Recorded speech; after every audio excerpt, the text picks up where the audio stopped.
Good evening, everyone, and welcome to this council meeting of the 21st of March, which is obviously being held in person in the council chamber here at Ferris Boulevard, South Morang. The meeting is also being live streamed. I'm Lydia Wilson, Chair of Council, and I'd also like to introduce my administrator colleague, Peter Duncan. Good evening, everyone. And I'm absolutely delighted to also introduce our new administrator, Christian Zara, AM. And Christian was appointed as our third panel member by the Minister for Local Government, effective from the 2nd of March 2023, and he was sworn into office as an administrator at the City of Whittlesea on the 4th of March 2023. Christian's really got some quite amazing background. He's a former member of the Federal Parliament and an accomplished executive and non-executive director with 25 years of experience in the private, government and not-for-profit sectors. In June 2018, Christian was made a member of the Order of Australia for significant service to rural and regional development, to the advancement of Indigenous welfare and to the Australian Parliament. Importantly for the City of Whittlesea, he's also served as an administrator at the South Gippsland Shire Council from July 2019 until October 2021. Administrator Duncan and myself and all of the organisation are absolutely delighted to have Administrator Zara on board. Thank you, Administrator Wilson, for that warm welcome. I very much look forward to serving in this role with yourself and Administrator Duncan. Thank you, Administrator Zara. Could I also just introduce the Chair of our Audit and Risk Committee meeting, who's in attendance this evening, Jeff Harry. Great to have Mr Harry here in attendance. And I'd also just like to take the opportunity to also introduce Marco Binney, who is an independent member on our Audit and Risk Committee. It's really great to have you along as well, Marco. And now I'd like to introduce our Chief Executive Officer, Craig Lloyd, and ask that he in turn introduce members of the executive leadership team in attendance. Thank you, Chair. Good evening, everyone. So first of all, I'd like to introduce Director of Customer and Corporate Services, Sarah Renner, Director of Infrastructure and Environment, Debbie Wood, the Interim Director of Community Wellbeing, Anthony Trail, Executive Manager, Strategy and Insights, Frank Joyce, Executive Manager, Public Affairs, Janine Morgan, and our Interim Executive Manager of Office of Council and CEO, Sarah Rowe. Thank you, Chair. Thank you, Craig. On behalf of Council, I recognise the rich Aboriginal heritage of this country and acknowledge the Wurundjeri Willem clan and Tongarong people as the traditional owners of lands within the City of Whittlesea. And I'd also like to pay my personal respects to Elders past, present and emerging. And I'm now going to read our good governance and diversity statement. At the City of Whittlesea, we are proud of our diversity and the many cultures, faiths and beliefs that make up our community. We strive to be an inclusive, welcoming city that fosters active participation, well-being and connection to each other and this land. We commit as a council to making informed decisions to benefit the people of the City of Whittlesea now and into the future, to support our community's vision of a place for all. And now if I could, just a couple of acknowledgements this evening. Firstly, last Sunday we held our amazing community festival. It was a really spectacular event, and at the festival we were really proud to present the winners of our City of Whittlesea Community Awards. We received a large number of wonderful, worthy nominations for all of the 5 categories. And I want to say a particular thank you to the City of Whittlesea Community Awards Committee that was chaired by Matthew Buey, but I also need to acknowledge my colleague, Administrator Duncan, who was part of that process. And I know it's not been an easy process when we had so many worthy nominees. We were very pleased to present the following award winners, and if I could just briefly note who they were. For the Sustainable Environment Citizen of the Year, Tanya Sharma, 11-year-old student, which was just an amazing contribution she's already made. For the Access and Inclusion Citizen of the Year, Stephen Kim Huat Lim. For the Young Citizen of the Year, Hansika Sharma, who is the sister of Tanya Sharma and aged 14. And the Senior Citizen of the Year, Mark Beebe. And the Citizen of the Year, Deborah Azzopardi. And I particularly cited at the Community Festival the amazing contribution that they've all individually made to our community over many years. We thank them all, and as I noted, we acknowledge the contribution that they've made to the City of Whittlesea. Could I also just acknowledge that Ramadan commences later this week, and during Ramadan, our Muslim community fast from dawn to dusk while engaging in spiritual reflection, strengthen family and community bonds, and practice kindness and generosity towards others. We wish our local Muslim community and all those observing the holy month a happy Ramadan as they embark on this time of reflection, prayer and fasting later this week. I note that all administrators are present. Administrators, if you have a conflict of interest in any item on the notice paper, you may verbally disclose the type and nature of the interest now, but you must make a declaration immediately before consideration of the matter in question. Are there any items for which you have a conflict of interest to declare? Nothing to declare, Madam Chair. Thank Nothing you. to declare. Thank you, administrators, and I also have nothing to declare. I seek a motion to confirm the minutes of the following preceding meeting, the scheduled meeting of Council held on the 21st of February 2023. Could I have a mover?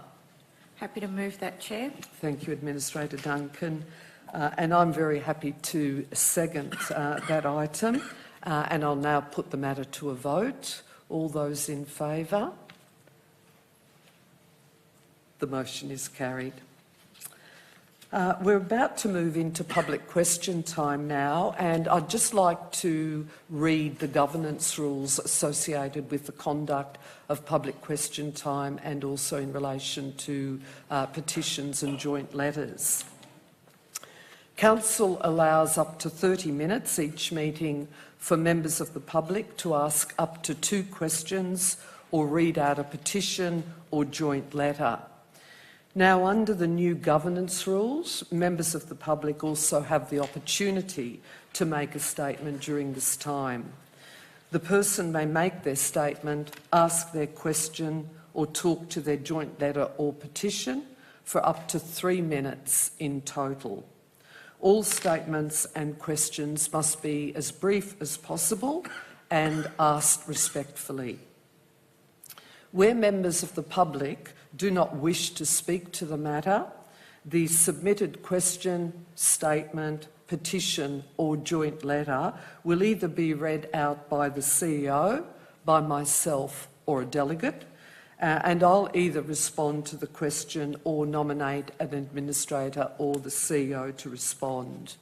And no more than 6 minutes should be spent on any one question. The CEO and I have the ability to decline any questions that relate to matters outside the duties, functions and powers of Council, is discourteous or disrespectful, defamatory or intends to prejudice or insult someone. Priority will be given to questions that relate to an item listed on the agenda and those received prior to 12 p.m. on the day of the council meeting. All questions will be responded to in writing and also included in the minutes of the council meeting. When invited to ask their questions, the person must state their name, suburb, and any organisation or group that they represent prior to asking the question to council. We have 9 pre-submitted public questions this evening, and I understand we may have one further question this evening as well. So if we can proceed with the pre-submitted questions, and the first question is from Eva Moran on behalf of the Outer Northern People's Voices group. And Eva, if I could ask you to come forward to the lectern, and I understand that you've nominated to ask your question directly yourself, so I'll hand over to you, Eva. Thank you. First of all, good evening to everyone. I'm from the Outer Northern People's Voices group, and I'd like to read the following. On behalf of the Outer Northern People's Voices group, we wish to bring to your attention that we oppose allowing caravans to be parked in our streets due to space restrictions. Our streets are not wide enough to accommodate caravans, cars, boats, as this will cause a traffic hazard and congestion. In the event of an emergency, the ambulance service, fire brigade will encounter difficulties in getting through, and every minute counts to save a life. We ask that you support this practical and sensible request for everyone's safety this evening, Tuesday the 21st of March 2023. Thank you. Thank you very much, Eva. Just before you take a seat, could I just check with my administrator colleagues whether they have any questions of you? Certainly. I don't, Eva, but thank you for coming forward and presenting to us tonight. Thank you. Thank you very much, Eva. If I could ask our Chief Executive Officer to respond to your question. Thank you, Chair. Welcome, Eva.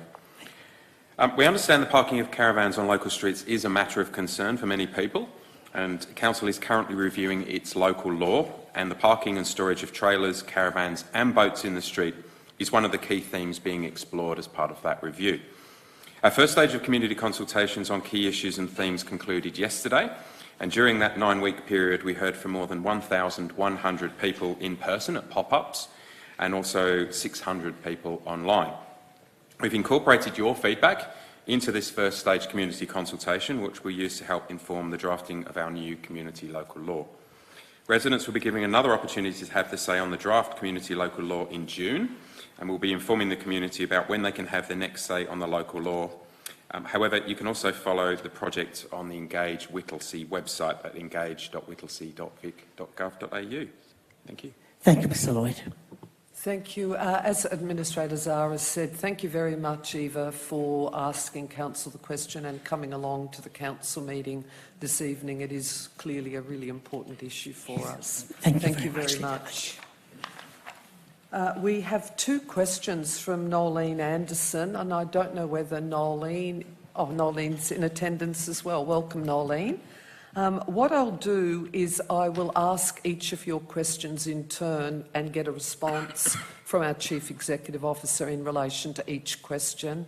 Nolene's first question is, has the Council purchased or obtained any number plate recognition or facial recognition cameras to be installed in the Shire? And if I could ask our CEO to respond to that part of the question. Thank you, Chair, and welcome, Nolene. Council has been using number plate recognition technology in some of our vehicles for the past 3 years to assist with efficiently and effectively monitoring parking compliance, particularly in and around shopping centre car parks. We use the technology in accordance with the relevant state government approvals and regulations. We have not purchased facial recognition technology. Thank you, Chair. Thank you, Craig. Nolene's second question is the council works for the community. The canvassing of 800 people, as stated at the last council meeting, from 223,000 residents, is not adequate to reflect community opinion. What is the council going to do to ensure a much wider community participation in any decisions that impact our lives? And again, if I could ask our CEO to respond to that question. Thank you, Chair. Community participation in decision-making is a high priority for Council. We conducted extensive community consultation in the development of our Whittlesea 2040 vision, which sets the key direction that guides all the work of Council. Over 4,000 individuals, community groups and organisations shared their ideas through workshops, surveys, online maps, postcards, children's drawing sheets, events and special activities held across the city. We provide numerous opportunities for the community to have their say on projects that impact them, as well as regular opportunities for consultation, such as at community events, monthly coffee with council and our Let's Talk community conversation events. At the Community Festival last weekend, more than 10,000 people attended and had the opportunity to provide their views on all manner of topics. Council invests in ensuring community engagement is far-reaching and has a dedicated website for consultation, engage.whittlesea.vic.gov.au. Information about how and when you can have your say is provided across all Council's channels, including print and digital.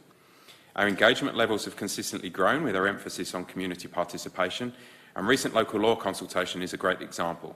We've spoken to more than 1,100 people in person, and more than 600 people filled out our survey online, which is an excellent result and is above what is considered statistically valid. We'll continue to ensure we're providing opportunities for community voices to be heard and considered in decision-making. Thank you, Chair. Thank you, Craig. And again, thank you, Nolene, for asking your questions this evening and being in attendance. We have now 2 questions from Isabel Conway. Is Isabel in attendance? Thank you. Welcome, Isabel. I'm going to actually read your 2 questions together because they are related. So Isabel's first question is, Whittlesea Council's vision states that Whittlesea is a place for all. Your values are to make lives better by delivering to our community, working as a team and caring for each other. It seems these principles were not in practice at the last meeting. Why was it necessary to have any police attend a council meeting, let alone 8 police cars and private security? Why were the staff escorted to their cars at the end of the meeting? And Isabel's second question, which is related, is what was the total cost of security at the last council meeting and who paid for it? The ratepayer, taxpayer or a combination? And again, if I could ask our CEO to respond to both those questions. Thank you, Chair, and thanks, Isabel, for your question. Under the Occupational Health and Safety Act, we have a legal responsibility to ensure the health, safety and welfare of employees and other people at work premises, including community council meetings. As part of our standard risk assessment and in collaboration with Victoria Police, security measures were deemed appropriate. Security costs for any event are factored into Council's operational budget, and Victoria Police is funded by the state government. Thank you. Thank you, Craig. We now move on to Graham Conway's questions. Hi, Graham. And again, Graham has 2 questions of council. I'll read each of these separately and ask the CEO to respond.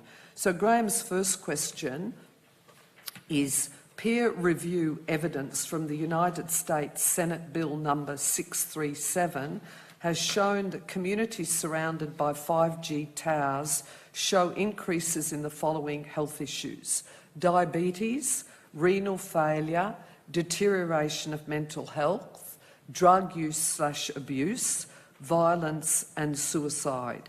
National Library of Medicine reviewed data.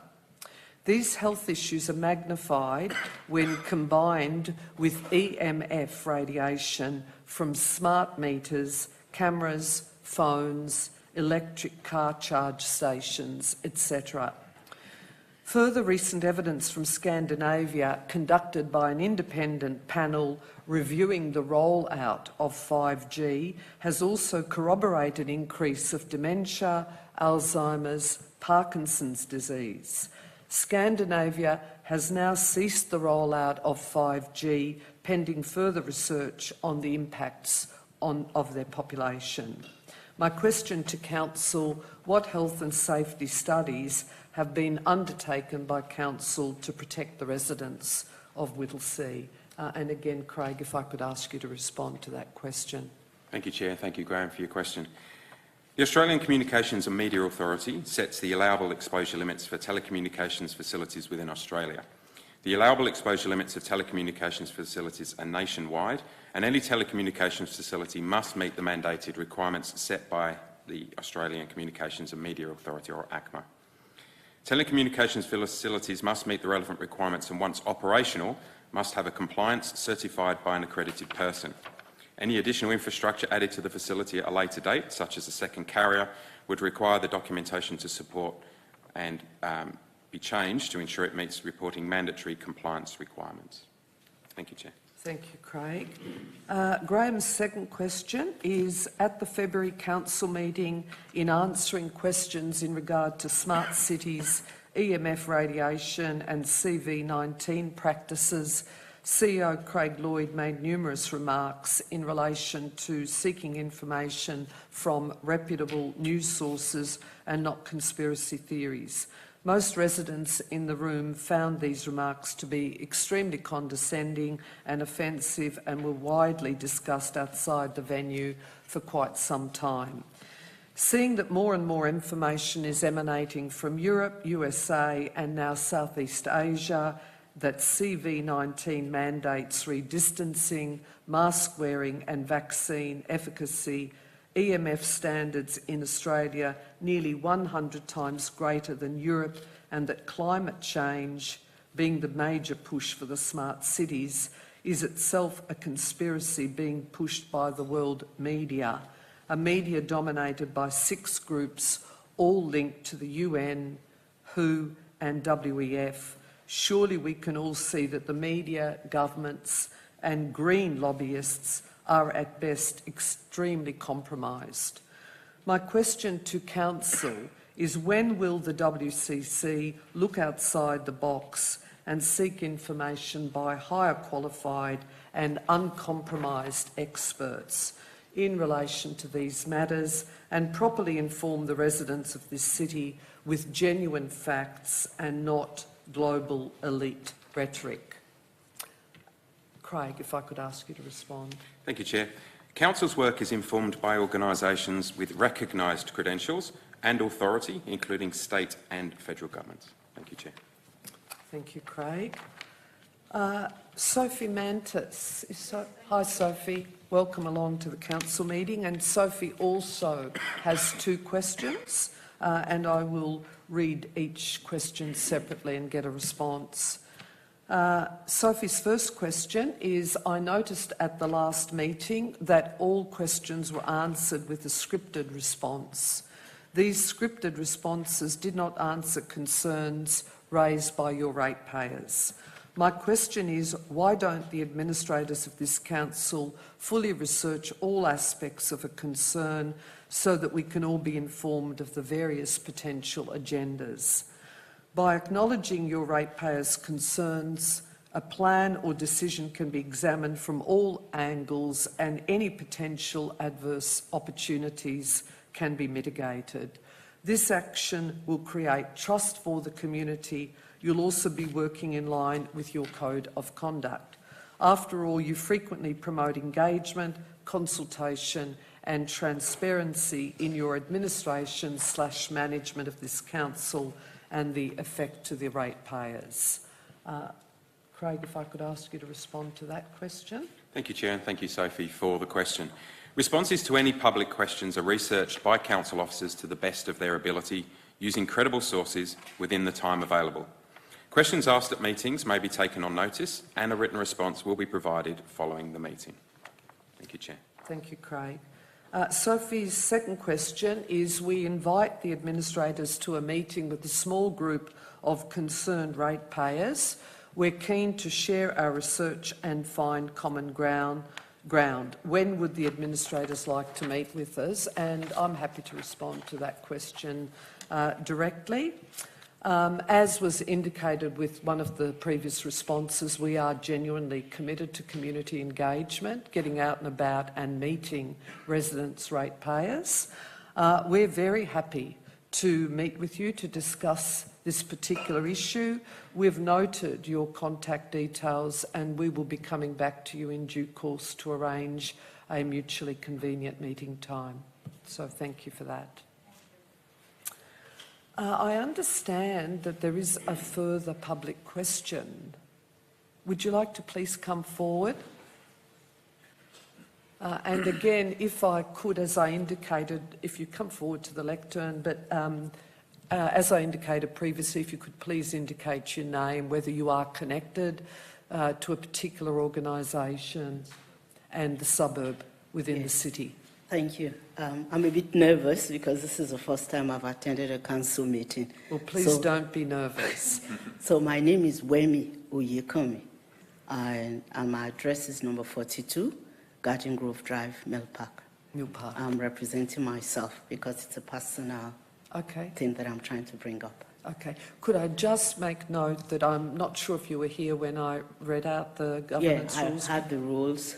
Like Only 3 minutes. just that you have the 3 minutes. Yes, it's 3 minutes.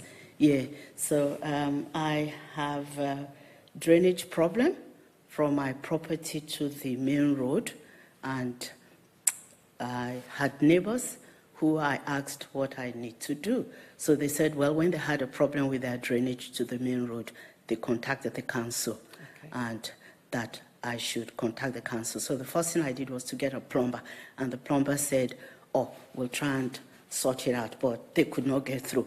So I then rang the council many times. I sent emails. I never got any response.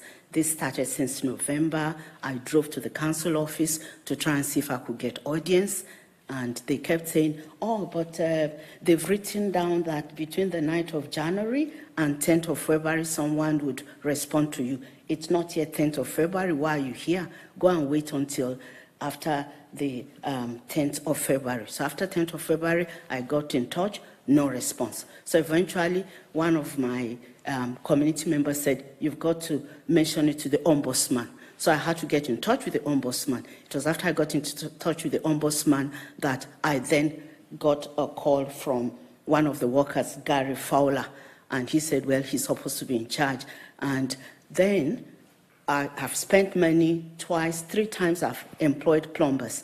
But my main concern now is that the place where I have the problem is that the council planted their tree on my nature strip on top of the drain. And all the roots and everything is there. So the last time I got someone, it cost me like 3,000. And all those things, I took photographs. When the council eventually sent someone, they said the root drainage thing is my problem because it's in my property. But that if there's a proof that it's through the, if it's through the root of their own tree, then I'll be able to get reimbursement. But council must send someone to have a look when it's happening. And I felt, how am I going to get someone? You have just a little bit left. Yeah, of I know. time. I know. I can see the you time. Can see it. Yeah, I can see the Thank time. you. It's over there. Thank you. So all I'm trying to say is, would I be able to get reimbursement, and how would I solve this problem? Because it will be ongoing, because their tree is on the drainage, on the pipe where it's a problem that will never be solved. So how do I get results? Thank you. Thank you for coming along to the council meeting to ask your question, and sorry that that has been what has happened to you in relation to this issue. The CEO might wish to take your question on notice, but I'll hand over to Craig just for a response. Yeah, thank you, Chair. And I firstly apologise for the service that you've had. What I will do is we'll obviously need to take the details on notice, but I will ask Debbie Wood, who's over there, if you can wave, Debbie. Debbie's our Director of Infrastructure and Environment. She's responsible for that area, and she will make contact with you personally to arrange a time to come out and have a look and try and get this resolved for you. Thank you. Thank you. That brings us to the end of public question time, but I do note that we have one petition this evening, and the lead petitioner, Hussein Yurtseva, will not be attending the meeting this evening. And so the petition is from 25 signatories requesting council assess the mess that is created by the street trees along Wingspan Avenue and 1045 to 1063 Plenty Road, South Morang. And I just wanted to note that the full request from the petitioners is in the published council meeting papers, which really indicates resident concerns about having to clean up the front and back parts of their properties on a regular basis. Administrators, do you have any questions in relation to this petition? No? I therefore call for a motion for the petition to be tabled. Thank you, Chair. I move a motion as follows, different from that distributed in the published papers, with the removal of Part 1. Chair, I'm happy to read out the revised recommendation if that's your preference. I think so, Administrator Zara, just to make it clear that this is slightly different to what is in the published council papers. Sure, thank you, Chair. Then I move that Council note the petition from 25 residents requesting Council assess the mess that is created by the street trees along Wingspan Avenue and 1045 to 1063 Plenty Road, South Morang, and write to the signatories to inform them that 1. A meeting with the head petitioner will be organised with the Director, Infrastructure and Environment or representative on site to understand their concerns and any further rationale for their request. 2. An independent arboricultural assessment will be prepared in relation to residents' concerns following this site meeting, as well as a review of current street sweeping frequency. 3. A report to Council will be prepared for the July 2023 Council meeting, advising how the petitioner's concerns have been addressed in consultation with the Director, Infrastructure and Environment. All signatories will be advised of Council's decision following the July Council meeting. Thank you, Administrator Zara. Do I have a seconder? Yes, Chair, happy to second that. Thank you, Administrator Duncan. Administrator Zara, do you wish to speak to the motion? No, Chair. In that case, I'll put that motion to a vote. All those in favour? Thank you. We'll now be working through the general business and the council agenda, commencing with item 5.1.1, the Audit and Risk Committee report on activity. And if I could invite our independent chair of our Audit and Risk Committee, Jeff Harry, to make a presentation to council this evening. Thanks, Madam Chair. Can you hear me? Yep, good. Thanks for the opportunity to address council. We are required under our charter to provide half-yearly reports to council in regard to the activities of the Audit and Risk Committee, and that's what tonight is really about. We have prepared a report that all committee members have seen and have been happy with, so that is an agreed document. There's perhaps just a few points I'd like to highlight on the way through. We believe that the work of the Audit and Risk Committee is important to council for a number of reasons. On this particular occasion, the report that's before council represents the work of the committee for 2 meetings in the last 6 months, on 1 December and 16 February. We're operating under the charter that was approved on the 4th of October 21, which I understand is subject to review shortly. We've had excellent attendance from all members of the committee, and there's been excellent engagement at the committee table on all of the business items that we've dealt with. I will also just add that the committee enjoys a really strong and supportive professional relationship with council officers, which we very much appreciate. It makes our work easier, and it means that we can be more effective. The report includes a table of high-level summary of the activities that the committee has undertaken for the 6 months. I'm not going to go through those. It's a long list. We are a busy committee and we do undertake a lot of work. I will just make the comment that in terms of risk management, which is a key part of what we do, that we are receiving progress reports at all of our meetings on risk issues, and we're always finding we've got questions, but we're also finding that there's a very positive focus on management of significant risks at council. I will say that there's been developments over the last several months now of the new form of the financial and performance report, and we're very happy with the quality of that document. We see that progressing, improving even further, and we're looking forward to seeing that. I should note that we did consider the external audit plan at our last meeting, and we are looking forward to that playing out over the next few months as the 30th of June year-end approaches. We have considered the internal audit plan. We have a 3-year plan, and so we look at that constantly.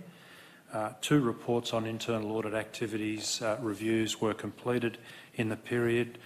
We're happy with the responses from management in terms of the proposed actions and the timing of those. I will just note that the internal audit contract is currently under subject to renewal.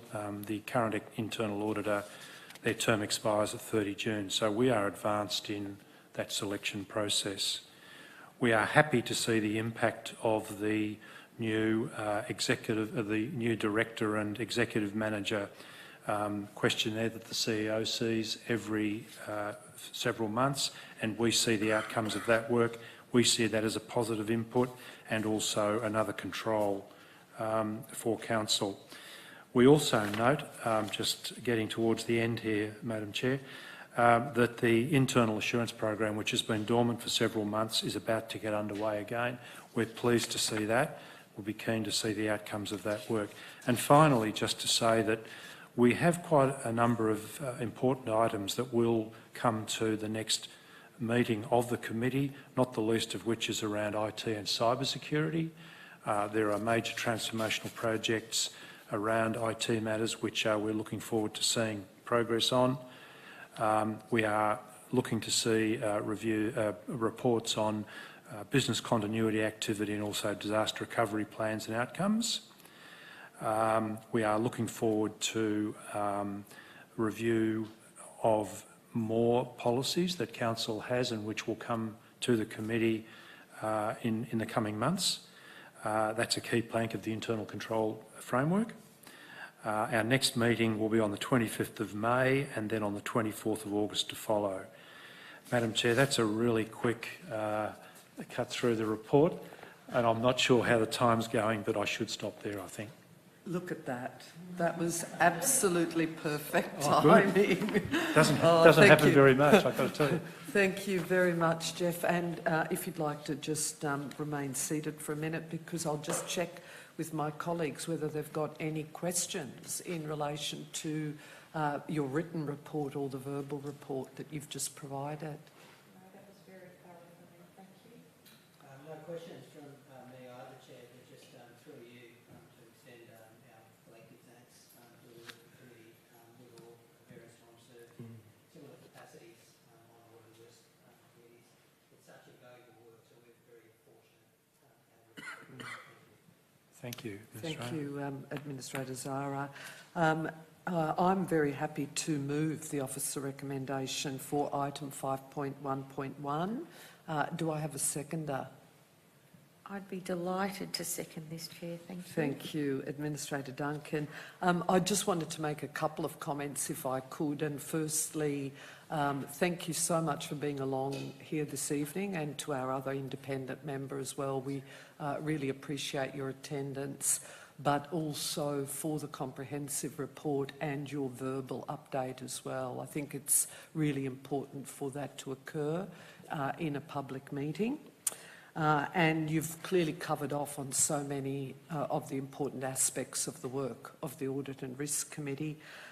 Jeff, you recognise the strong relationship that has been established with council officers, but I'd also just like to note, having been an active member of the Audit and Risk Committee, the excellent working relationship that's also been established with administrators and the independent members of the Audit and Risk Committee, and I can assure you that we very much value the skills and expertise of all of our 4 independent members, but also the critical leadership role that you've taken as the chair, and we know that you've put in far in excess of the required hours as our chair.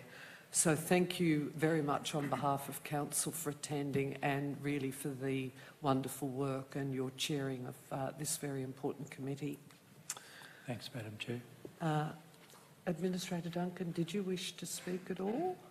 I think you've summed it up perfectly, but thank you, Jeff, and to all of the committee members. It is a mountain of work, and having sat in on the last meeting, absolutely amazing the quantity of work and the professional way you get through the work and get the results and manage the audit and risk for the City of Whittlesea. So thank you so much. I'll now put the item to a vote. All those in favour? The motion is carried. Thank you again.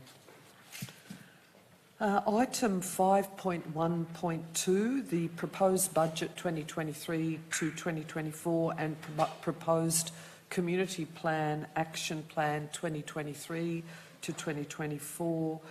If I could invite our Director of Customer and Corporate Services, Sarah Renner, to introduce these items. Thank you, Chair. Thank you, and good evening, everyone. The purpose of this report is to present to Council the proposed budget for 2023-24 and the proposed community plan, action plan for 2023-24, which have been prepared in accordance with requirements of the Local Government Act 2020 and have been developed to align community priorities identified through consultation and Council's key strategic directions. It is recommended that the proposed budget and yearly action plan be endorsed for community consultation for a 4-week period, and a committee of Council be established to consider submissions from the community. I would now like our Acting Chief Financial Officer, Aaron Gerard, to take us through the highlights. Thank you. Thank you and good evening, everyone. The proposed budget and proposed action plan have been carefully designed to support the immediate needs of our community and ensure we are financially sustainable into the future. Both have been crafted with consideration for the increasing financial pressures being felt as a result of inflation, consecutive interest rate rises and escalating costs of living, with the objective of identifying opportunities for continuous improvement and operational savings.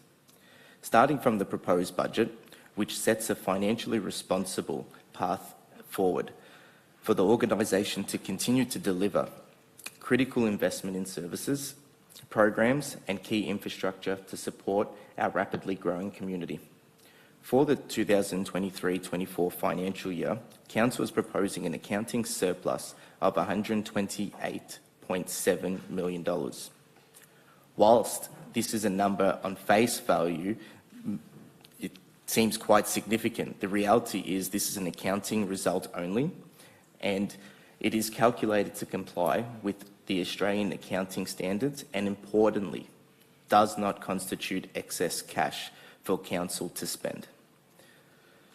This is due to the fact that Council's surplus is largely made up of either non-cash items such as asset contributions from developers, or cash items that are restricted by legislation in how they can be used in the future by Council. Council is proposing to invest $295 million to continue to deliver 147 operating services to our community, including curbside waste collection, home support services, maternal and child health, and managing and maintaining Council's parks and open space assets such as parks, playgrounds and sports fields. A key focus is on ensuring people of all ages across our community have access to programs, activities and services that will enhance their health and well-being and ensure the City of Whittlesea continues to be a connected and vibrant community into the future. This budget proposes Council continue to subsidise waste charges by 22.4% at a cost of $6.7 million, specifically the state government landfill levy, in recognition of the current economic climate and increasing cost of living pressures being experienced by our community. Council proposes to significantly increase funding for community grants to foster community connection, well-being, vibrant events and provide tangible support for local volunteers. This enables Council to establish a comprehensive new community grants program, including an increase of 80% in grants for senior citizen clubs. In addition to our operating investment, Council is proposing to invest $78 million in infrastructure development across our community throughout our capital works program, with strong investment across both growing and established pockets of our municipality. Key areas of investment funded in the proposed budget 2023-24 include $19 million to construct and renew parks, open space and streetscapes, $14 million to construct new local roads and renew and upgrade the quality and accessibility of our existing local roads network across the municipality. At the individual project level, key projects included in 2023-24 are the Regional Aquatic and Sports Centre and the Aboriginal Gathering Place. Members of our community can find further detail on the key capital works projects planned in their specific areas, which is outlined in the proposed budget 2023-24 document. Our average rates in 2023... Aaron, could I please just stop you? I'm happy to move an extension of up to 2 minutes if you'd like some additional time to speak. Thank you, Chair. I'm happy to move. Do I have a seconder? Seconded, Chair. Thank you, Administrator Zara. I'll put the motion for an extension. Thank you. Thank you for that. Our average rates in 2023-24 are proposed to increase by 3.5%, which is in line with the rate cap set by the Victorian Government under the Fair Go rating system and will ensure Council is able to continue to provide the range of essential services, programs and infrastructure investment that will keep our municipality connected and well supported as we continue to grow. The proposed Community Plan Action Plan 2023-24 highlights the 56 key actions Council will deliver from July onwards and the key achievements made in the first 2 years of the Community Plan 2021 to 2025. Besides the key infrastructure items already mentioned, we will also launch a new customer service centre in the Whittlesea Township, as well as new library services in Mernda and Wollert. In summary, the proposed budget 2023-24 and proposed Community Plan Action Plan 2023-24 provides for continued investment in key services and programs vital in supporting our local community whilst continuing to upgrade our existing facilities and assets, ensuring we maintain and protect our natural environment and open spaces, and deliver new infrastructure projects that will accommodate our rapidly growing diverse community. I propose the recommendations as outlined in the report. Thank you. Thank you very much, Aaron, for that comprehensive overview of the budget and the proposed Community Plan Action Plan. I wonder if I could perhaps just jump in with an initial question. You've obviously highlighted very well that the rate increase that's being proposed is the 3.5%, which is in line with the state government's fair rate increase, and that we're not proposing to seek a variation to the rate cap, even though, and it's well articulated in the report, the inflation is running at around 7.8% as at December, and the same proposal relates to proposed fee increases as included within the officer report. I don't know whether it's a question to the CEO or to our director or to Aaron himself, but I just wonder whether you can make a few comments regarding what measures that we'll be taking to contain costs and yet still deliver on what is a very ambitious program of services and capital projects, given that we're not seeking the additional increase. Yes, thank you, Chair. I will make some just high-level comments as our Chief Financial Officer outlined with regards to some of the aspects around subsidising, particularly waste charges, but there were numerous other aspects in the development of this budget, and I will ask Aaron to comment on those. Thank you, Sarah. Just one thing I would like to highlight is City of Whittlesea's average rates is one of the lowest across all 79 councils. So I was actually looking at it today, and on the list, we are sitting roughly at 52 out of 79. So it is significantly lower, and we're still not going for a rate variation. So I just wanted to highlight that for everyone here tonight and watching. Also, we do have a financial hardship policy, so we are all trying to help our community, and in line with the rates and charges, if there's any deferrals or payment plans that we can put our residents on, we work with them to ensure that they can be put on those plans. And as we've mentioned, the waste charges is heavily subsidised, so that's another thing that we're doing to ensure we can support our community. And Lydia, Chair, as you mentioned, with the non-statutory fees and charges, majority of them won't increase by more than the 3.5%, and that is to ensure our community can afford to pay for the essential services that they require in our municipality. And another thing to highlight was, as I said previously, the community grant has increased significantly, especially for the senior citizens clubs. Thank you. I wonder whether I could just put my question in a slightly different way, and I might direct it at the Chief Executive Officer. Given that we are going for only the rate cap, we're not seeking a variation, are we confident that we're going to be able to deliver on our really ambitious program, including our capital expenditure program over the next 12 months? Thank you, Chair. Yes, so absolutely confident.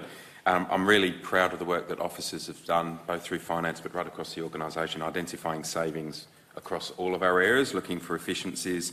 We've done a lot of work on project efficiencies, more accurate costings and quality surveying as well, to make sure that what we're putting up in this budget is accurate to what things are going to cost.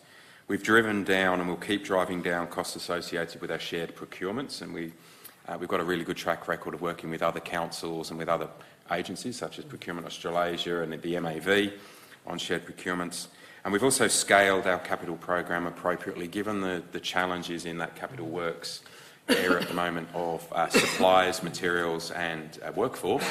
We've scaled the capital program to make sure that we can accommodate that within the year. Thank you for those assurances. Administrators, do you have any further questions? I was going to ask a question, but the CEO has answered my question, really to do with the capital works program that's nearly $78 million. Just what we're going to do to ensure that we can deliver, because there's really important projects in there.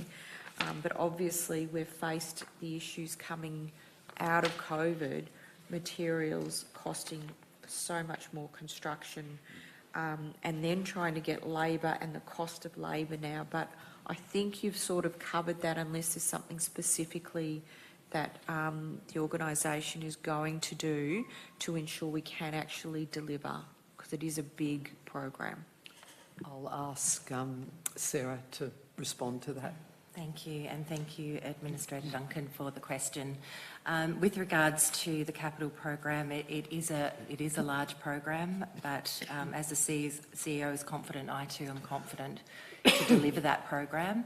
We have recently introduced an EPMO, so that's an Enterprise Project Management Office that oversees the program. We have also introduced 2 new governance structures, particularly an Enterprise Project Board, of which the Executive Leadership Team sits on. We continue to review our project management framework and have a 12-week review of that underway as of this week as well. I will comment on how our capital program is tracking year to date for this financial year. We're actually ahead of budget on that by around about $2 to $3 million as at the end of February. I'm also confident around the market. We have got a really strong project management team under the Director, Infrastructure and Environment as well. And we are considering partnering, and have done so already, to, I guess, mitigate risk in partnering with external project management firms. For example, the Regional Aquatic and Sports Centre, we have gone to market to appoint an external project manager to really help us on that. And we are currently in the market we will assess a panel of independent quantity surveyors as well to help us improve our program and further governance around the project. Thank you. Thank you very much. Any further questions? No? If there's no further questions, I'm happy to move the recommendations, the officer recommendations for item 5.1.2, but just with a few adjustments, if I could, and it's actually being projected now. I'm happy to move it with item 1 remaining the same. Item 2, if I could add to the end of item 2, and in hard copy format at Yarra Plenty Regional Library Corporation branches within the city of Whittlesea.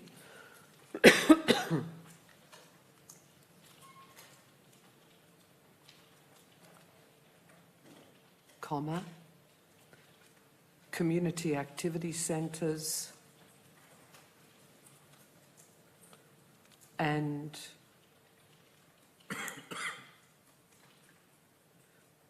the civic offices.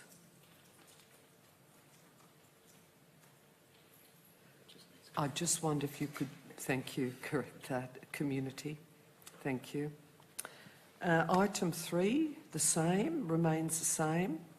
And if I could ask the insertion of the names of all 3 administrators to form the Advisory Committee of Council. So that's Wilson, Duncan and Zara.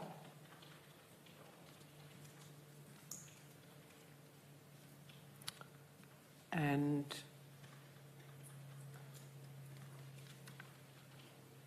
thank you. And item 5 remains the same.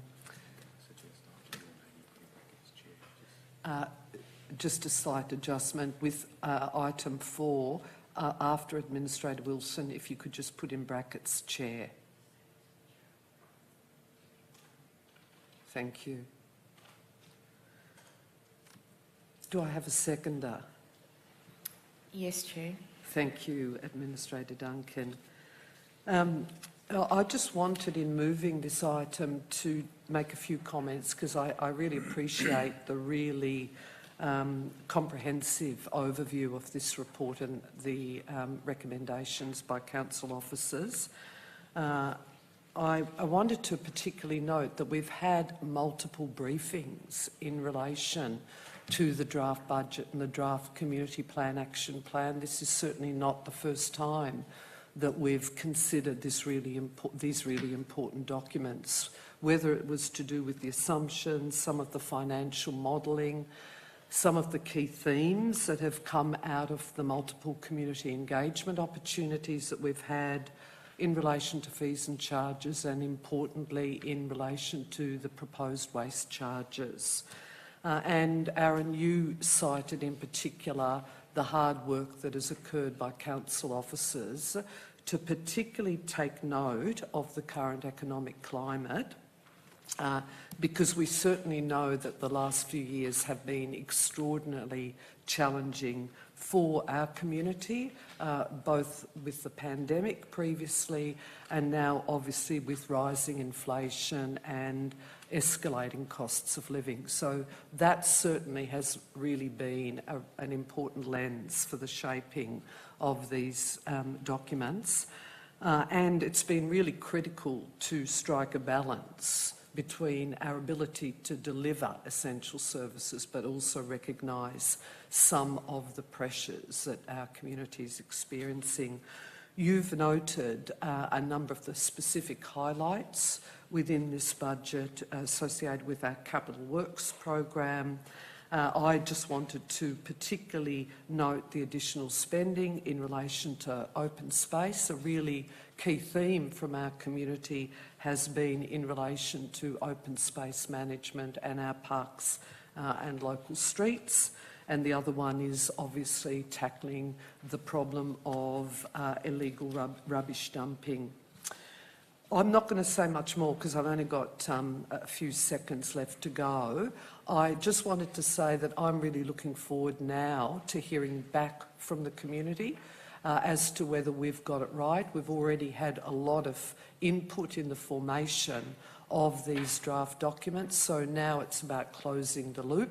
And the second point I just wanted to make in concluding is to applaud officers across the organisation, and obviously led by yourself, Sarah and Aaron, in the exhaustive amount of work that's gone into the preparation of this suite of documents, and also in relation to the development of the draft community plan action plan. So I express my sincere appreciation to so many staff.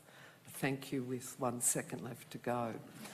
Administrator Duncan, would you like to speak to this item? Thank you, Chair. I think, as usual, coming off the back of the Chair, you've wrapped it up nicely. I really wanted just to say that I think to the Chair's point, we've had many briefings about this, so it's not new to us, but it is great that it's going out now for the community to have feedback on, and I think we're very keen to get as many people as we can to really have a look at the budget and the action plan and provide that feedback so we can make any adjustments that we need to.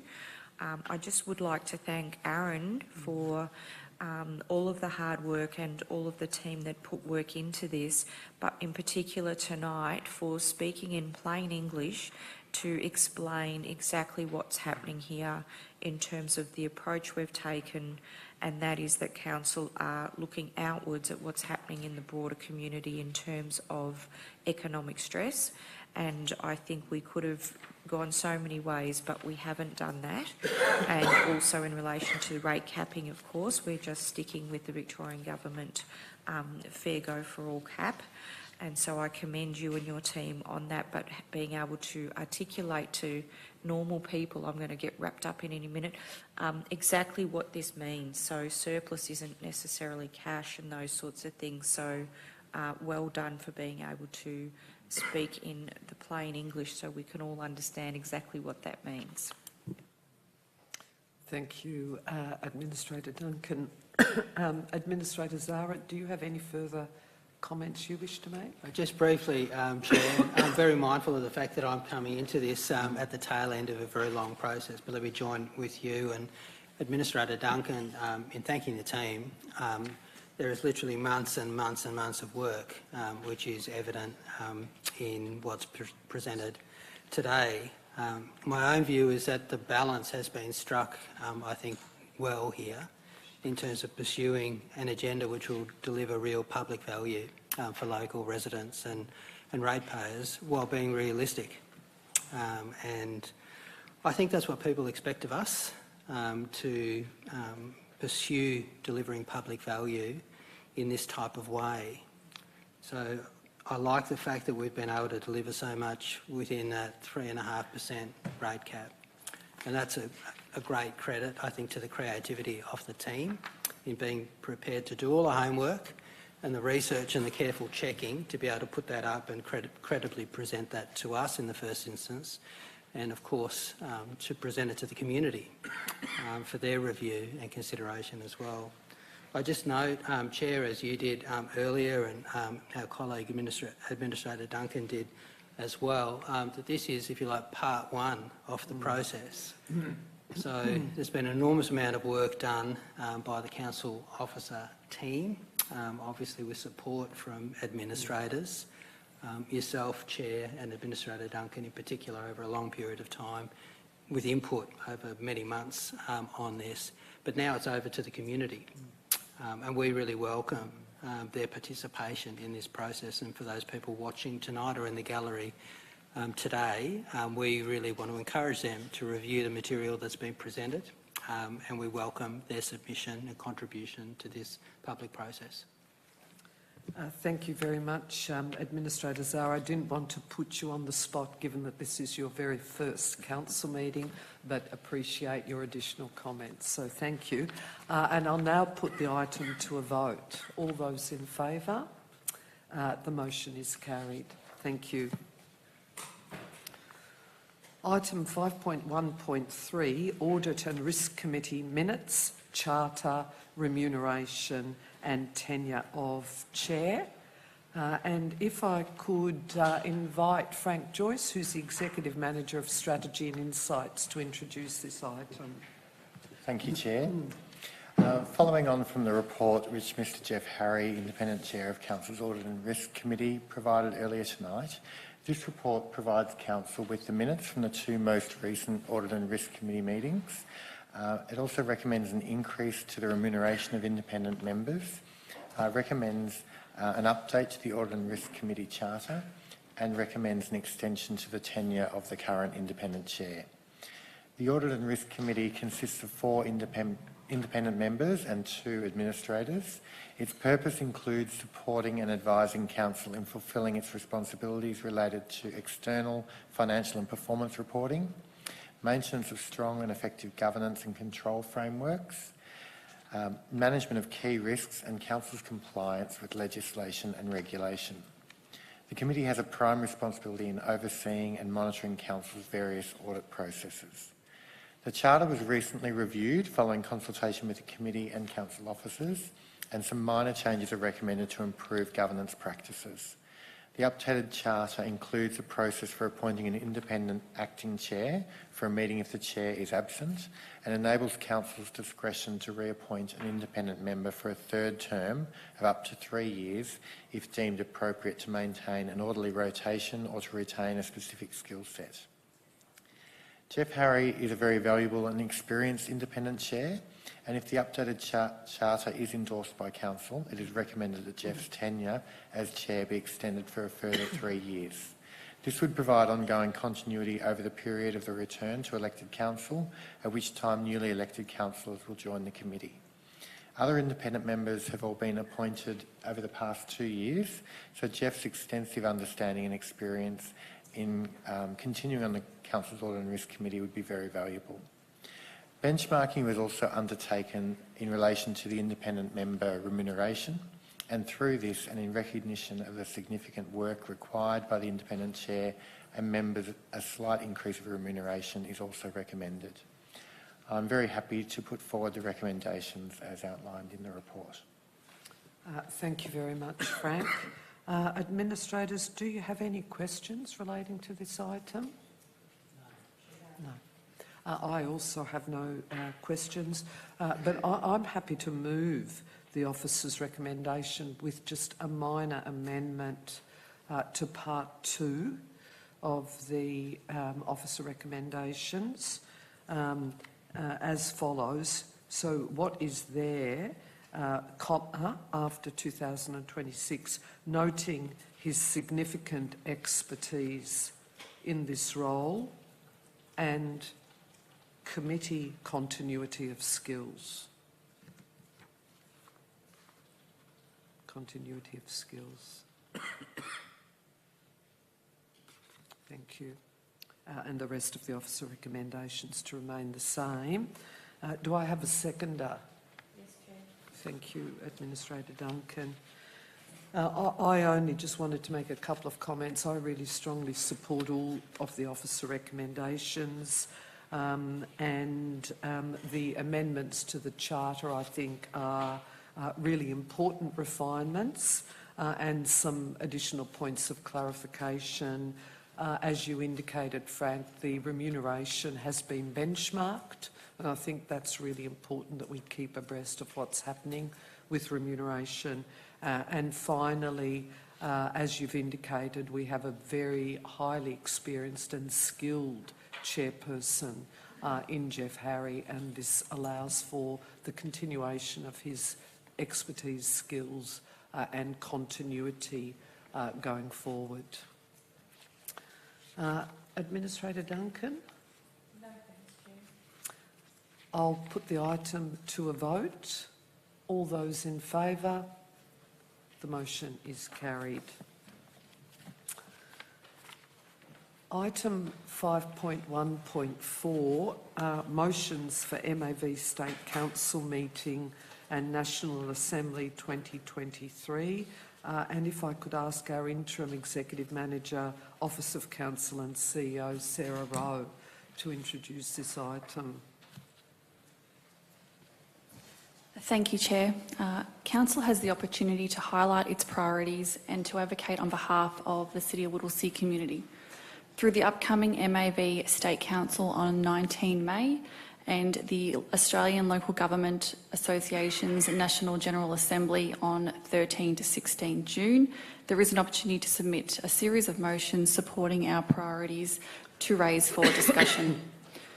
It's worth noting that 4 motions have been submitted to the MAV on the topics within the report due to the deadline being midnight 20 March.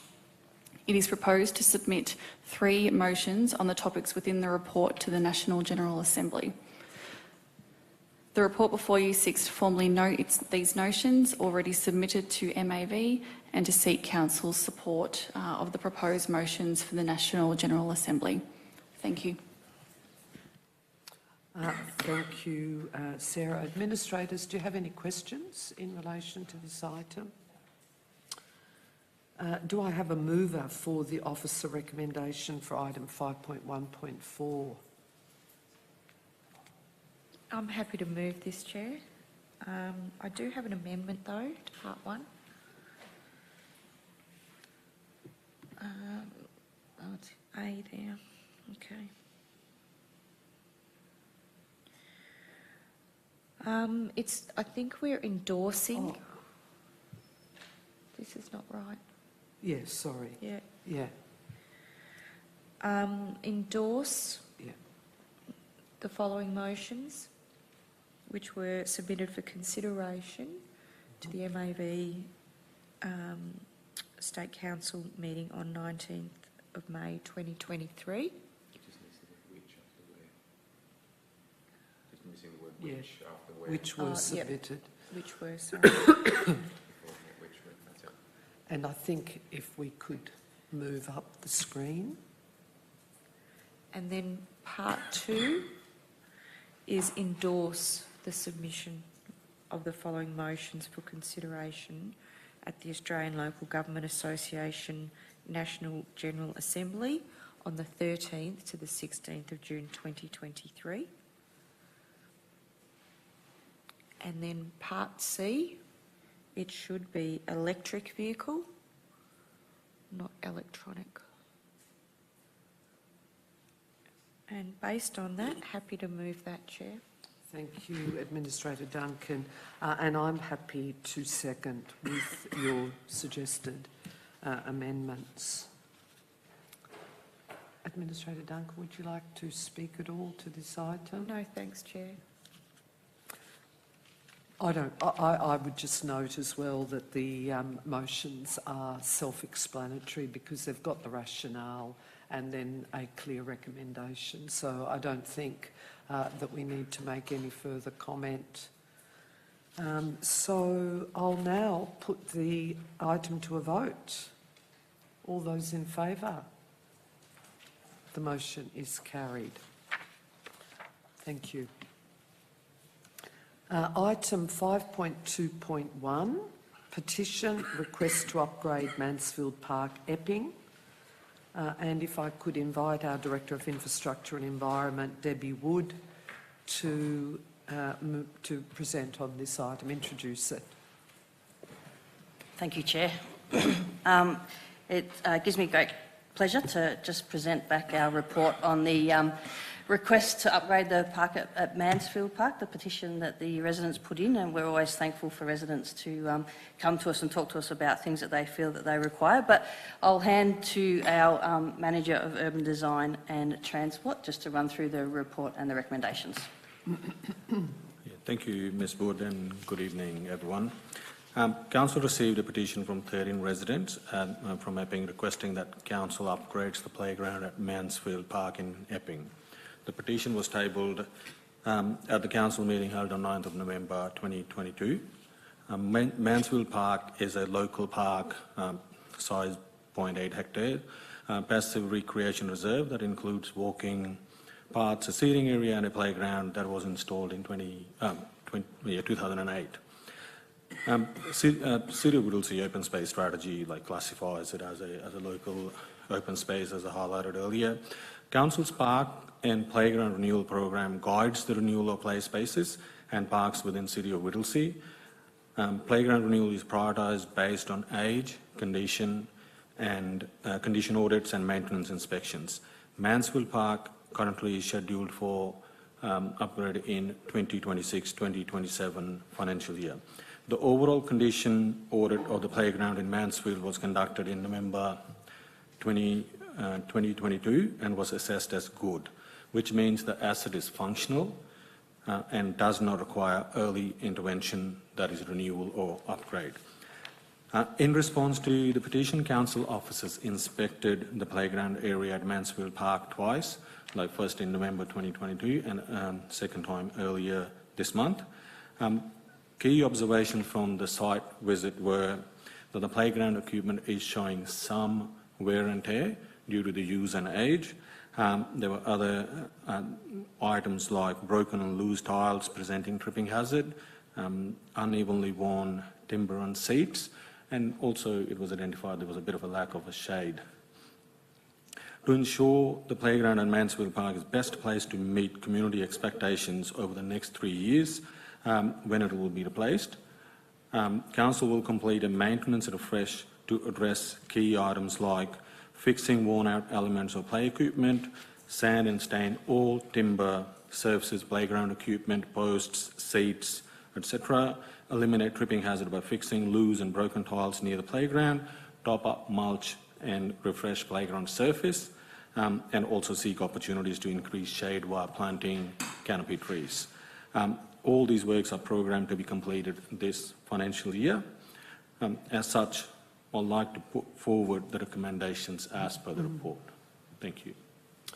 Thank you, Arishdeep. Administrators, do you have any questions in relation to this item? Yes, Chair. Thank you for that. Administrator Wilson and I actually went and had a look at this playground, and it is looking a bit shabby and tired. I'd just like to get thoughts from officers about what can be done, if anything, around shade, particularly across the steel bench table and bench chairs, because it's totally exposed at the moment. Has there been any thought about what to do about that? Yeah, thanks, Administrator Duncan.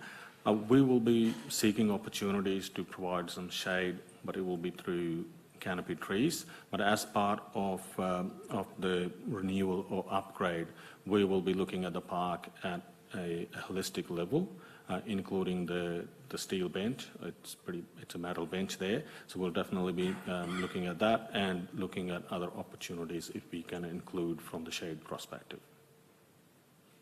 I've just got a follow-up question, and in regards to the metal slide, will that be part of the consideration of what to do with that? Because again, it's fully exposed to sun when we do the upgrade.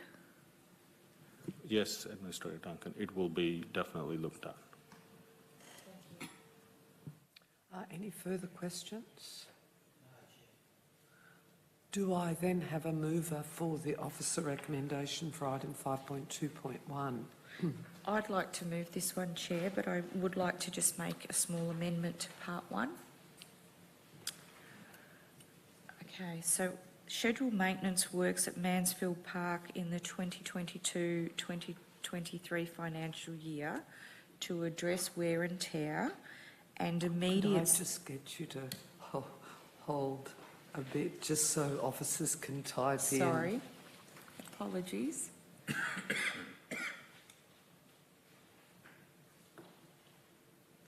Financial year. 23 financial year to address wear and tear and immediate safety concerns and opportunities for increased shade provision adjacent to the playground and seating area. Provision adjacent to the playground and seating area.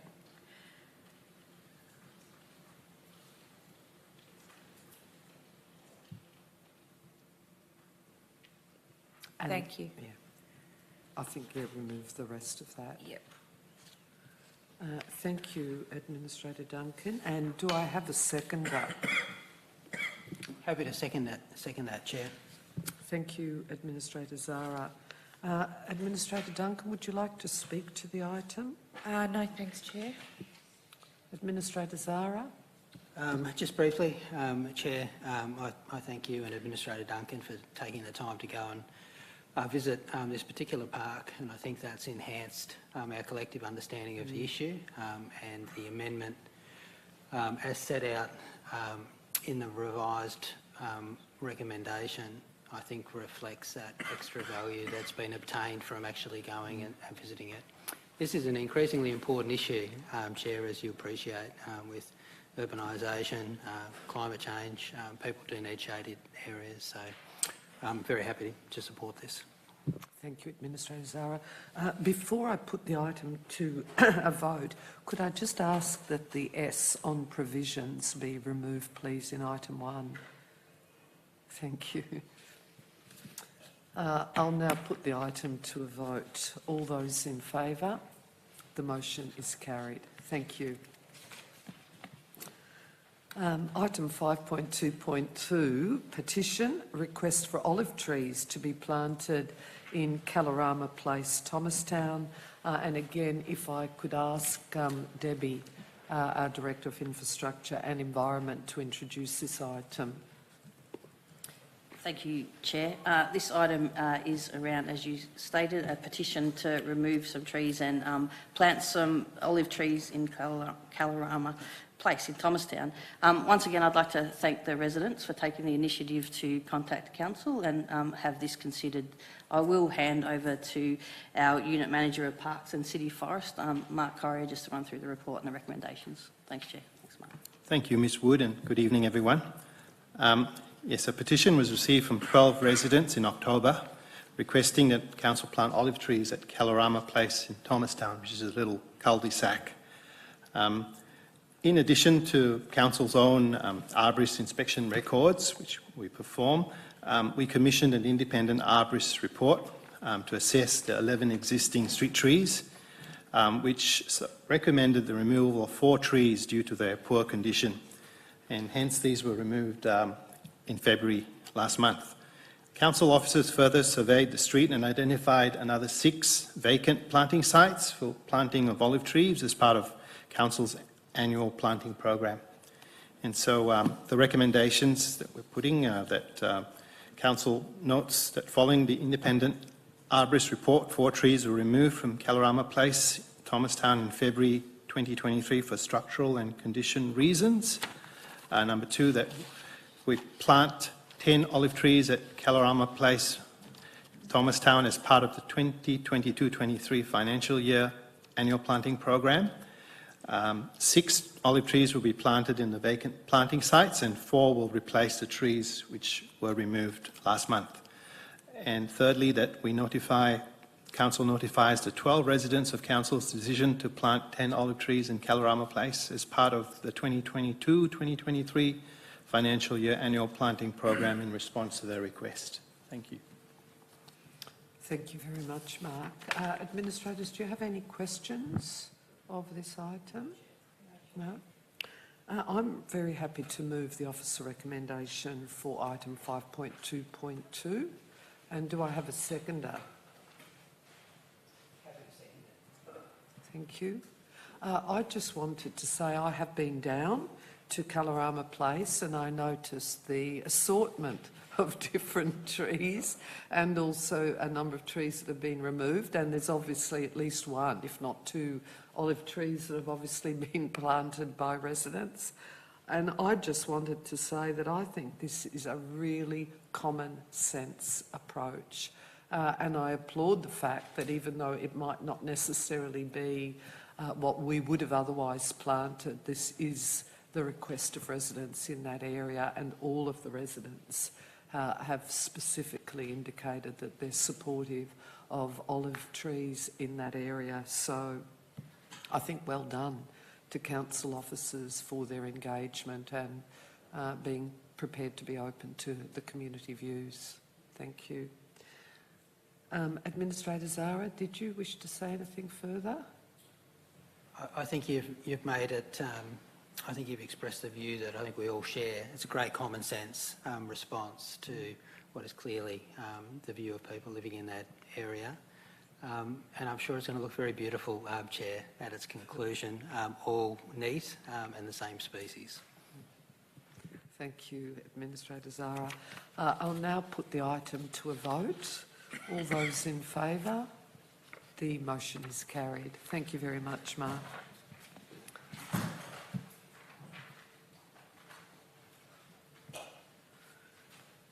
Item 5.2.3, Casa d'Abruzzo lease. If I could invite our Interim Director of Community Wellbeing, Anthony Trail, to come forward to introduce this item.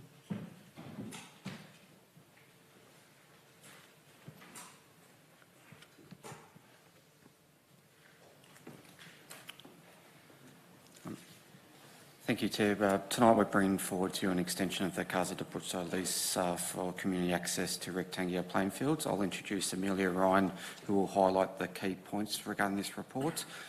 Just before I do, there is a officer amendment proposed to the papers we published, specifically recommendation 2. We just want to be explicit. Our contribution to the capital upgrades in this report is GST exclusive.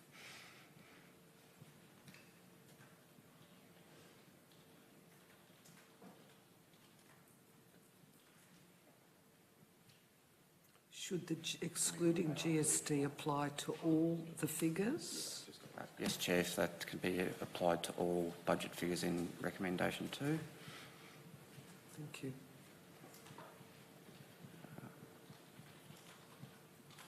Thank you. Now I'll pass over to Amelia to highlight the key points. Thank you.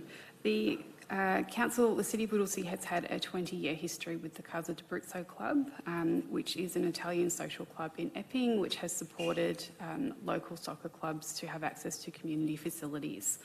The partnership has supported the strong participation levels for soccer in the Epping-Willett precinct, and the site, as Anthony mentioned, has 2 rectangular pitches that can be used for a range of different sporting activities.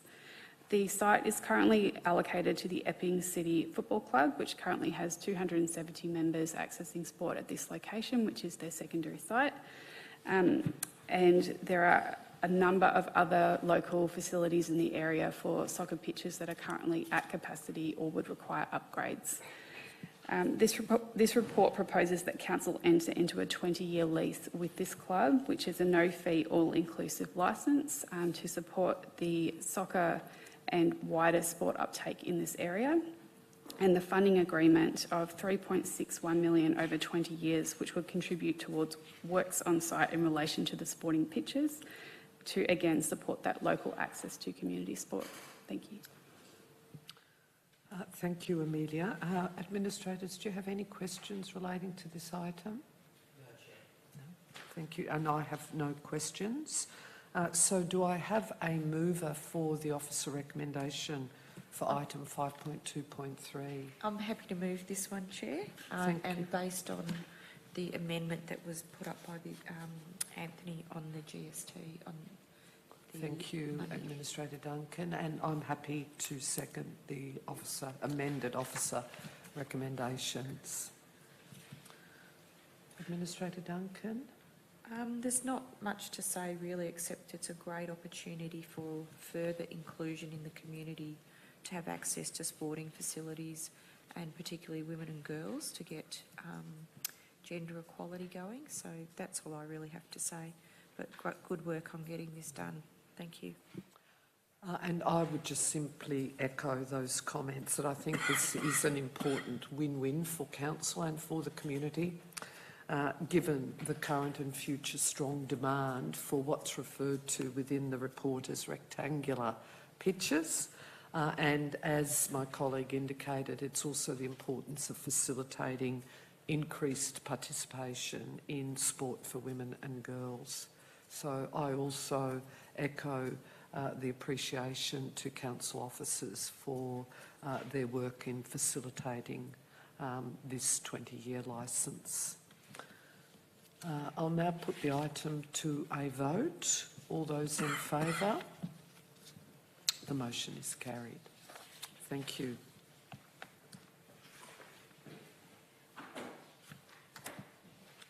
Item 5.3.1, if I could again invite our Director of Infrastructure and Environment, Debbie Woods, to come forward and introduce this item.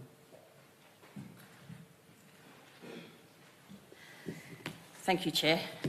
This item is for our Northern Trails strategy, a really important bit of work that's been undertaken with 6 other councils, which really has been just a great collaboration between those councils and state government as well, who has helped us put this strategy together. As we know, our connections don't stop at our boundaries, and it's really important that we have this regional view for our trails and our networks. So I'm really pleased that we can present this bit of work. And the pandemic, I think, has also highlighted what people need in the way of walking, cycling, all those sort of things. So I will hand to our Manager of Urban Design and Transport, Arishdeep Singh, again, just to take you through the report and highlight the recommendations. Thank you. Thank you, Ms. Wood. Yes, Ms. Wood highlighted, it is a great piece of work, and that will help us in deliver some key trials at within our municipality and with adjoining municipalities. Northern Trials 2022 strategy has been prepared to establish a strategic framework for planning and development of regional trials in Northern Melbourne region for the next 10 years and beyond. It replaces the Northern Regional Trial Strategy of 2016.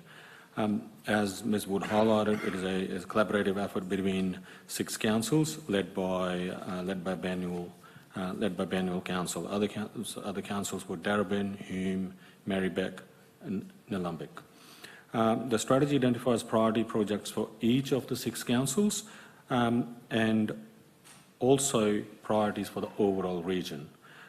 These have been identified through community and stakeholder consultation and assessed according to criteria. Some of the criteria is about contribution to integrated and connected network, contribution to community health and well-being, to uniqueness and quality of the natural environment, and ease of implementation.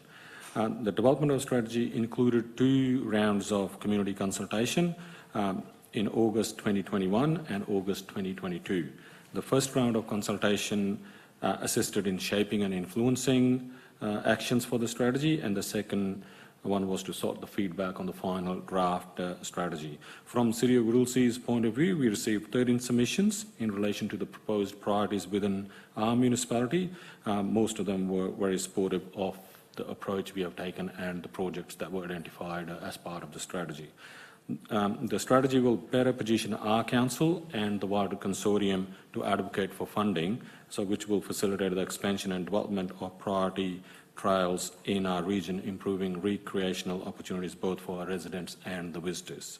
So it is with great pleasure that I present the Northern Trials 2022 to Council and put forward the recommendation that Council endorses this strategy. Thank you very much, Arishdeep. Administrators, any questions that you have in relation to this item?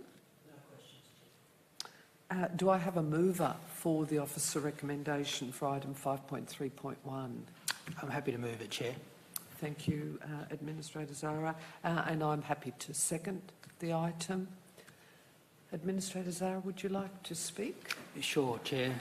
It's a great example of collaboration, so well done to the team that's been involved. Working across municipal boundaries like this makes a lot of sense when you're talking about trails. It connects people, connects our own community, but it connects people across municipal boundaries, obviously, and it creates so much extra value as a result of that collaboration. It can sometimes be difficult to do that, so I commend the team for all the complexity that they would have had to have gone through to get this shared outcome, which is an agreed set of priorities. I just say through you, Chair, to those people listening and those people who are in the gallery today, that valued community and public assets today probably started decades ago as items on a strategy just like the one we're endorsing today. So it does really, I think, represent in many ways foundational work towards an objective, which is going to be a set of assets which will be very highly valued, I think, by this community. Hard to imagine perhaps in some ways right now, Chair, but in 5 years, 10 years' time, when this region is known for its trails, and there's great collaboration continuing to grow and expand them as a real thing that defines this region, I think people will look back and remember all the work that officers and others have done in producing this foundational piece of work. So well done to the team, and thank you to our collaborators in other municipalities. Thank you, Administrator Zara. Administrator Zara made the only point that I really wanted to make, and that was the importance of the collaboration and the fact that this is really important work that's occurring across 6 municipalities. So I also really strongly endorse that and the partnership approach. I'll now put the item to a vote. All those in favour? The motion is carried. Thank you. I've obviously got the CEO's cough now. Sorry. I knew I was spending too much time sitting next to him. Item 5.3.2, 307 Bridge Inn Road and 390 Masons Road, Mernda Planning Scheme Amendment. And if I could introduce George Sasanis, who's the Manager of Strategic Futures. Thank you, Chair. I'm really pleased to be able to present this report to Council, which will add an additional 35 hectares to the future Quarry Hills Parkland, which is approximately 15 to 16 MCGs in the area, so it's a huge area. And bit by bit, it's bringing to fruition this major strategic project for Council, which will basically leave the current and future residents with an amazing asset in the centre of the municipality. And I'll like to invite Stephen Parker, Strategic Planner, to introduce the report. Thank you. Thanks, George. Good evening, all.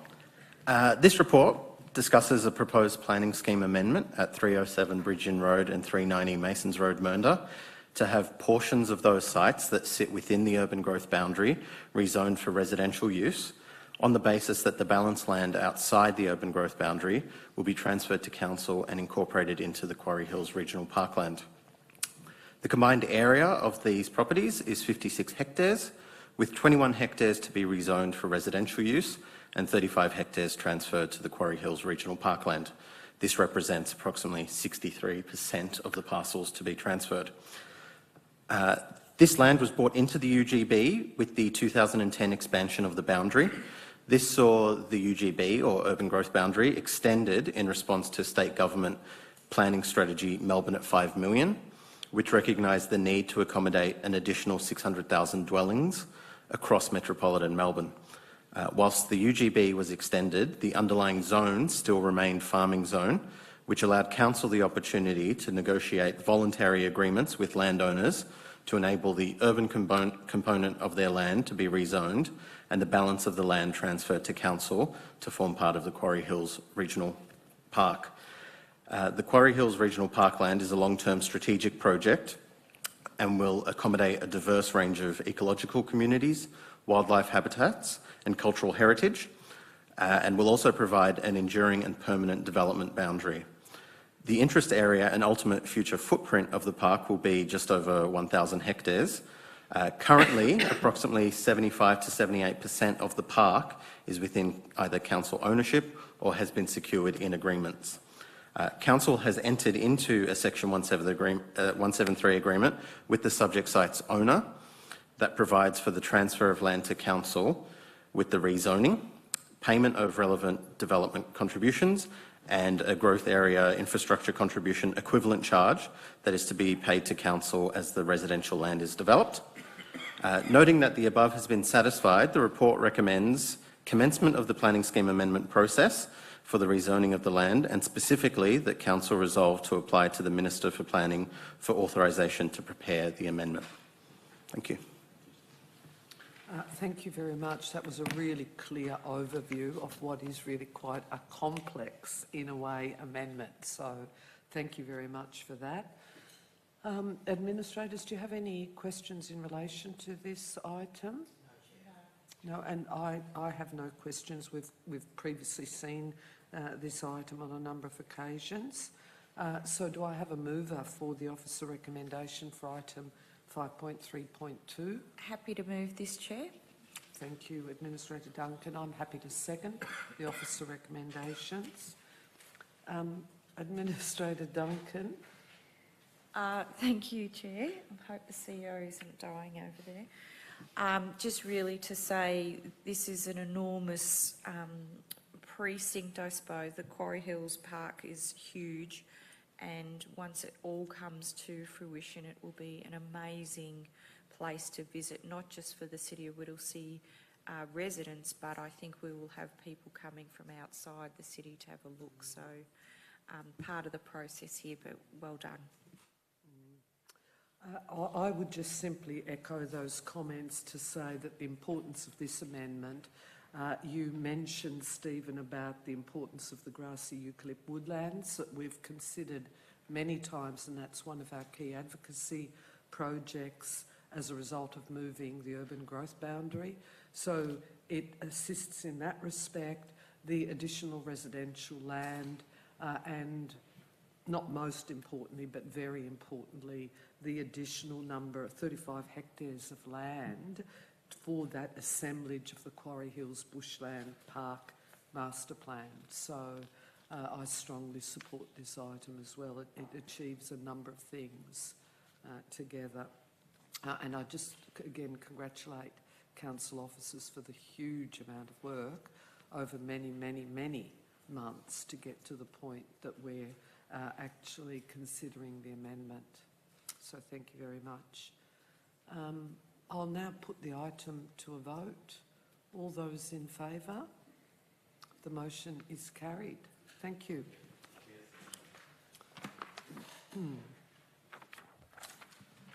I note that there's no notices of motion.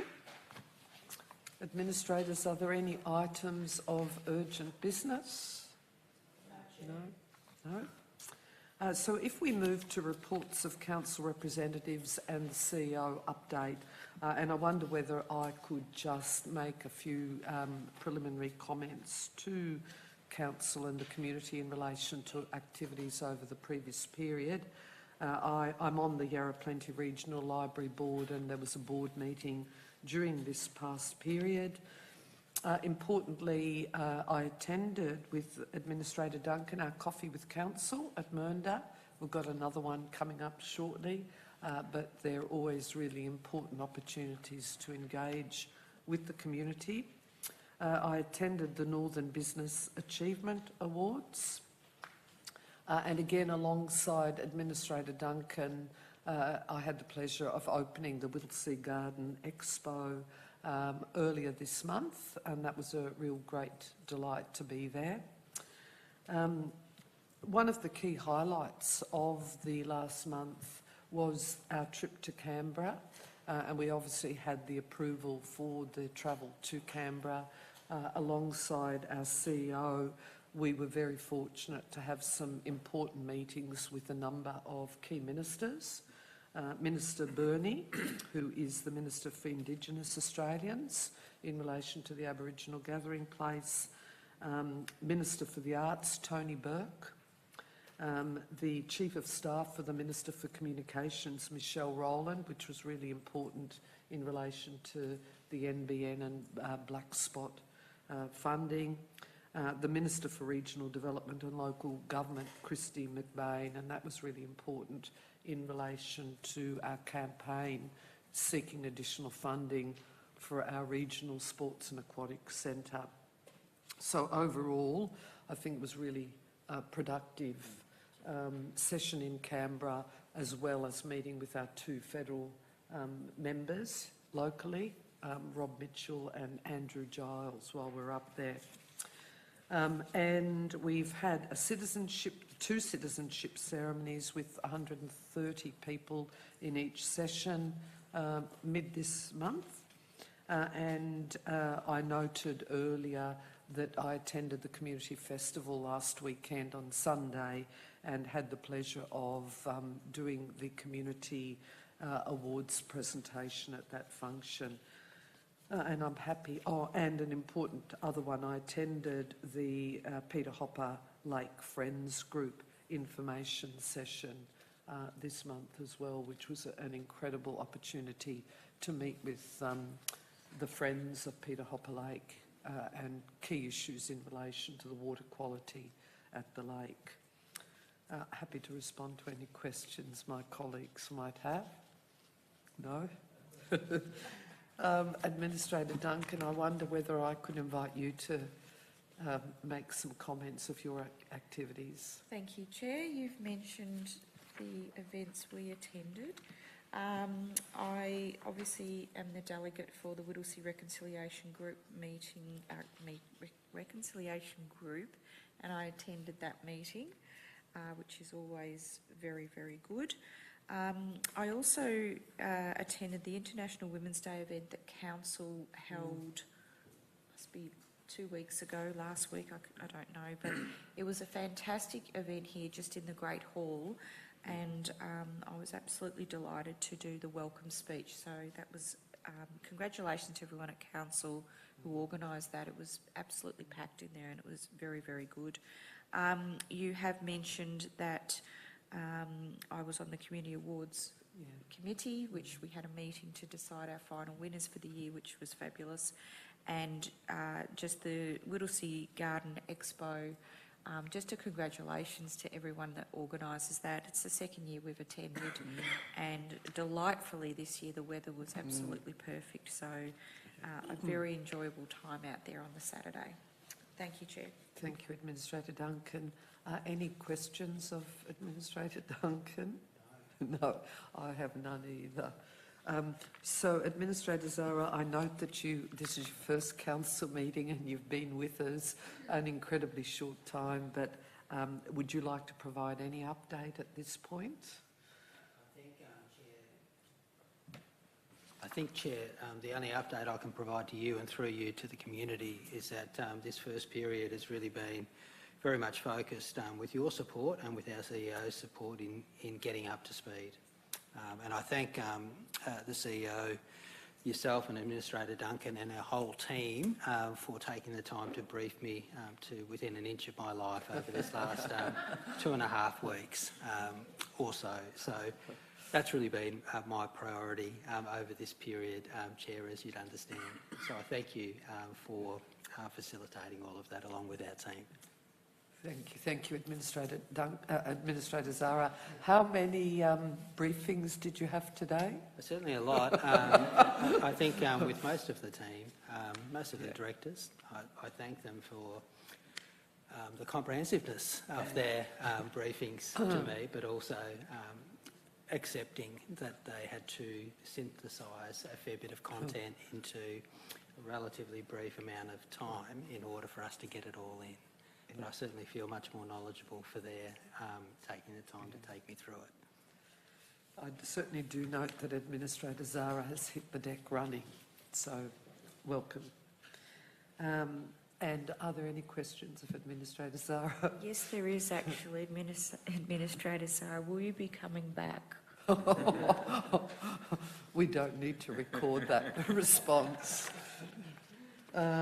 Could I now ask our CEO to provide an update to both the Council and community members? Thank you, Chair. To celebrate Cultural Diversity Week, Council ran an event at the Epping Memorial Hall last night. Over 200 people from different cultural backgrounds attended the event to celebrate the power, influence and stories of our rich multicultural communities here at the Whittlesea. And I'd just like to thank all those that attended and the staff that were involved in organising that as well. I'd also like to thank and congratulate everyone that contributed to the highly successful Whittlesea Community Festival that you touched on earlier on over the weekend. The attendance was around 10,000 to 12,000 people across that day, and the community were treated to a wide variety of entertainment, food, markets, community engagement, Indigenous yarns and much, much more. I think the inclusion of the Pet Expo and the Sustainability Lane, as well as the new Community Awards, worked very well. And a particular note for me personally was the number of young children attending and the quality of the acts on the youth stage. It was amazing to see the Freezer program and others actively on the stage there. So a big shout out to all the community groups, partner agencies, police, UGFM, DPV Health and a whole load of others that made the day special, and a particular shout out to all of our staff and particularly the events team for pulling something of that scale together. It takes a lot of work.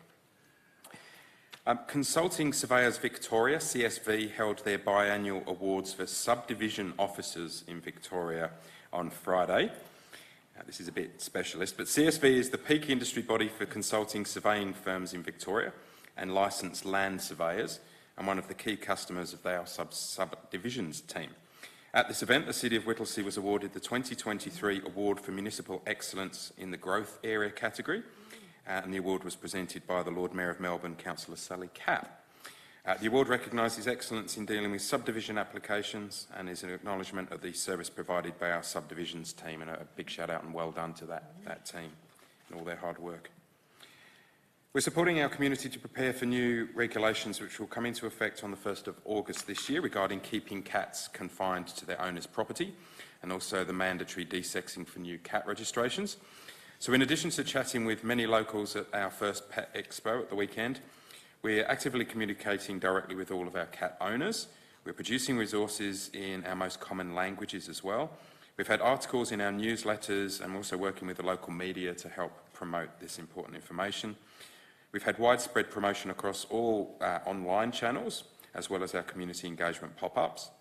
We're updating our website weekly with additional resources, including DIY videos to make how to make cat enclosures and some other great ideas. We're offering subsidised cat desexing, and we're working with Lord Smith on that, and thank you to them for their help. We'll also be hosting a number of workshops through May and June for the community to attend, to take them through step-by-step guide on how to build a cat enclosure. Just on the waste situation, Council is taking a zero-tolerance approach to illegal rubbish dumping, with increased patrols and surveillance in our litter hotspots. We've issued more than 60 fines over the last 6 months, including a clean-up notice and a fine of nearly $6,000 to a person who dumped large amounts of waste on Veerings Road in Epping. We've made great progress and reduced the time between the reporting of dumped rubbish and the collection of that waste to around 5 days now. We're also providing additional information to our community on how they can properly dispose of their waste, including the many free options available to residents, and we're working also with our neighbouring councils on developing coordinated efforts to stamp out illegal dumping. We'll soon be rolling out a municipal-wide campaign in support of that, and as mentioned earlier on in our budget presentation, we're continuing to significantly subsidise waste disposal costs at the City of Whittlesea, and residents are encouraged to make use of the range of those services, many of which are free or cheaper than you'll find in most councils. The City of Whittlesea has also seen the successful rollout of 3 new kindergartens to meet the growing demand for those services in our municipality.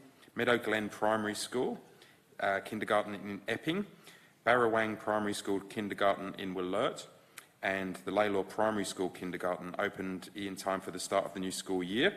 The 3 kindergartens on school sites, which cater to both 3 and 4-year-olds, were built by the Victorian School Building Authority with our assistance. And each of the kindergartens also features 2 learning rooms, an outdoor play space, and are each licensed to cater for up to 66 children a day. I'm going to need an extension, please, Chair. Administrators, we need to consider whether we're prepared to give the CEO an extension of time. A very short one. I'm happy to move an extension of time up to a maximum of 3 minutes. Do I need a seconder? Could I have a seconder of that? Thank you, Administrator Zara. All those in favour? Thank you. Supported. Council's Parks and Playground Renewal Program is also continuing with Tasman Drive Park in Bundoora, the latest park to undergo a redevelopment. That upgrade saw the installation of newer play equipment, a new concrete path, timber seating, garden beds, 17 new trees, all at a cost of around $200,000. Other parks and playgrounds that will be improved under the program in the coming months include a Holroyd Drive Park in Epping, Holston Crescent Park in Mill Park, Healy Park in Epping, and Lorimer Drainage Reserve in Doreen. And finally, the Dr. Harry Jenkins Reserve. Council is resurfacing the car park at that reserve in Mill Park as part of its 2022-23 car park rehabilitation program. The works which commenced in mid-March include re-asphalting the car park, updating the drainage and improving accessibility. The car park is not only used by visitors to the reserve but also supports residents attending the Mill Park Tennis Club and other surrounding facilities. Those works are expected to be completed in April. Thank you, Chair. Thank you very much, Craig. I think there's some really important updates that you provided. Are there any questions of Craig? No. Can I just note that all of our verbal reports will actually be documented in the minutes? There's no confidential business, and so that brings us to the end of the meeting, and therefore I declare the meeting closed at 8:27. 8:27. Thank you all.